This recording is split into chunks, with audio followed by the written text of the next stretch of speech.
দর্শক, আমরা বাংলাদেশে অনেক কিছুই তো দেখি।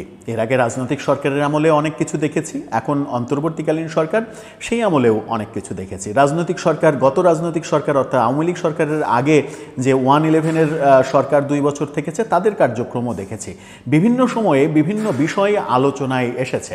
এই যে বিভিন্ন সময় বিভিন্ন বিষয় আলোচনায় এসেছে, সেগুলো কখনো দেশের জন্য পজিটিভ হয়েছে, কখনো নেগেটিভ হয়েছে, কখনো আমাদের দেশের সাম্প্রদায়িক তৎপরতা অনেক বেশি বাড়তে দেখেছি, কখনো সেগুলোর ত্রুটি চেপে ধরতে দেখেছি, সেগুলো চেপে ধরতে গিয়ে আবার একপাক্ষিক আচরণের অভিযোগ শুনেছি। নানা রকম ব্যাপারই আমরা দেখেছি। এবার রাজশাহী বিশ্ববিদ্যালয় বাংলাদেশের দ্বিতীয় বৃহত্তম বিশ্ববিদ্যালয় যেটি, সেই রাজশাহী বিশ্ববিদ্যালয়ের একটি হলের একটি চিঠি নতুন করে আমাদের ভাবনার জগৎকে প্রশ্ন করতে শিখাচ্ছে বোধহয়।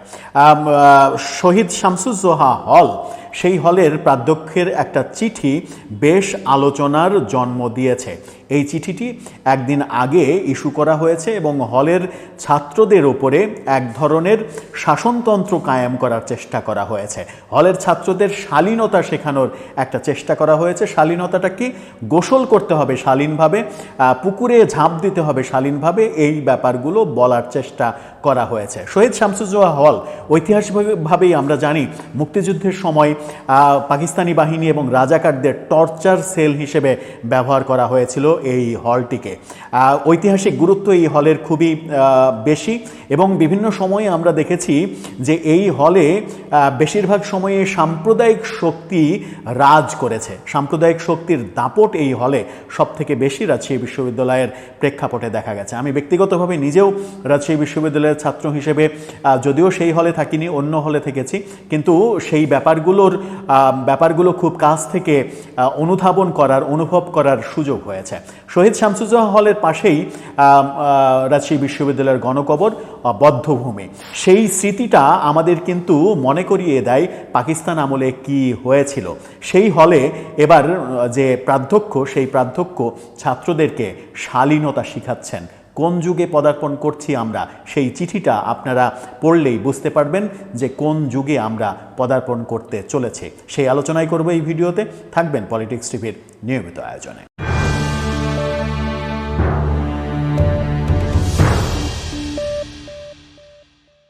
দর্শক, পলিটিক্স টিভির নিয়মিত ভিডিওগুলো স্পন্সর করছে প্রজাপতি.tv, নতুন ওটিটি প্ল্যাটফর্ম। আপনারা চাইলে ইউটিউবে, ফেসবুকে, ইনস্টাগ্রামে, টিকটকে দেখে নিতে পারেন। ডেসক্রিপশন বক্সে লিঙ্ক দেওয়া থাকবে, সেখান থেকেও আপনারা দেখে নিতে পারেন প্রজাপতির কার্যক্রম। চলে যাচ্ছি মূল ভিডিওতে। বলছিলাম রাজশাহী বিশ্ববিদ্যালয়ের শহীদ শামসুজ্জোহা হল, শহীদ যার নামে এই হল, তিনি রাজশাহী বিশ্ববিদ্যালয়ের শুধু রাজশাহী বিশ্ববিদ্যালয় নয়, মুক্তিযুদ্ধের প্রাক্কালে, মুক্তিযুদ্ধ যখন শুরু হয়নি, যার হত্যাকাণ্ডের মধ্য দিয়েই মূলত মুক্তিযুদ্ধের সংগ্রামটা শুরু হয়েছিল, সেই শহীদ শামসুজ্জোহার স্যারের নামে সেই হলের প্রাধ্যক্ষ, ইতিহাস তো আগেই বলেছি, সেই ইতিহাস নিয়ে বিস্তারিত বয়ান দেওয়ার কিছু নেই। ঐতিহাসিকভাবেই শহীদ শামসুজ্জোহা হল 71 সালে মুক্তিযোদ্ধাদের ধরে নিয়ে এসে রাজাকাররা এবং পাকিস্তানি মিলিটারি বাহিনী সেখানে টর্চার সেল হিসেবে ব্যবহার করেছিল। পাশেই গণকবর, বধ্যভূমি, সেখানে তাদেরকে জ্যান্ত পুঁতে ফেলা হয়েছিল। সেই ইতিহাস কিন্তু আমরা জানি।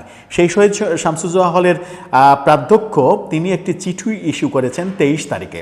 সেই চিঠিতে তিনি বলছেন, শহীদ শামসুজ্জোহা হলের ছাত্রদের অবগতির জন্য জানানো যাচ্ছে যে হলের পরিবেশ পরিচ্ছন্নতা রক্ষার্থে অত্র হলের আবাসিক ছাত্রদের গোসলের শালীনতা বজায় রেখে খোলা জায়গায় গোসল না করে গোসলখানায় গোসল করার জন্য বলা হচ্ছে। অর্থাৎ গোসলের শালীনতা বজায় রাখতে হবে। ছাত্রদের গোসলের শালীনতা শেখানো হচ্ছে এবং খোলা জায়গায় গোসল করা যাবে না। হলের বিভিন্ন জায়গায় আমরা দেখেছি যে হলের ভেতরে যে উন্মুক্ত ট্যাবগুলো থাকে, সেই শান বাঁধানো ট্যাব, সেখানে অনেকে গোসলখানায় সিরিয়াল না পেয়ে সেখানে গোসল করে, বালতি নিয়ে এসে ছাত্ররা সেখানে গোসল করে। এটা হলের একটা ঐতিহ্য, হলের একটা সৌন্দর্য যে হলের ছাত্ররা নিজেদের মতো করে, পরিবারের মতো করে নিজেদের জীবন উপভোগ করবে। সেটাই বিধিনিষেধ আরোপ করা হলো যে উন্মুক্ত জায়গায় গোসল করা যাবে না, গোসলখানায় শালীনতা বজায় রেখে, অর্থাৎ পর্দা মেনটেন করে তাদেরকে গোসল করতে হবে। উল্লেখ্য, আবারও বলছি, শহীদ শামসুজ্জোহা হল ছেলেদের হল। এরপরে বলা হচ্ছে, এছাড়া পুকুরের গোসলের ক্ষেত্রেও শালীনতা বজায় রেখে আসা যাওয়ার জন্য বলা হচ্ছে। এই শালীনতা বজায়টা কি? পুকুরে গোসল করার ক্ষেত্রে ছাত্ররা তার মানে হচ্ছে যে খালি গায়ে যেতে পারবে না, এরকম কি? ছাত্ররা তার মানে হাফ প্যান্ট কিংবা 3/4 ব্যবহার করতে পারবে না, এরকম কি? শালীনতা বলতে কি সেটাই বোঝাচ্ছে?